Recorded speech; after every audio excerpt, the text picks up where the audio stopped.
Des militants d'une dizaine de pays du monde ont jugé mercredi le FMI et la Banque mondiale coupables d'alimenter les inégalités du fait de la collusion entre le secteur financier et les puissantes sociétés multinationales.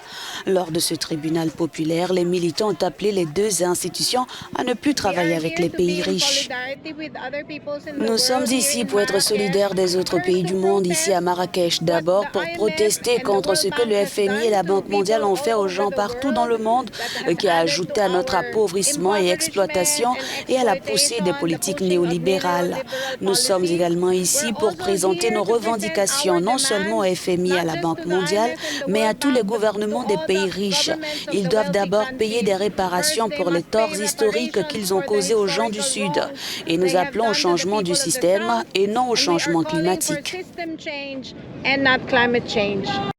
D'après le verdict, le jury a appelé ces institutions à œuvrer de façon égalitaire en allégeant les conditions d'emprunt pour les pays à faible revenu ou en annulant simplement les dettes colossales des pays concernés. Aujourd'hui, nous manifestons contre les politiques du Fonds monétaire international et de la Banque mondiale, qui depuis leur création dans les accords de Bretton Woods de 1944, sont des mécanismes créés par le système capitaliste mondial de l'époque sous la forme de deux pôles. L'un est financier sous la forme du groupe de la Banque mondiale et l'autre est monétaire, représenté par le FMI, dont la mission principale est de dominer par la richesse des peuples du monde.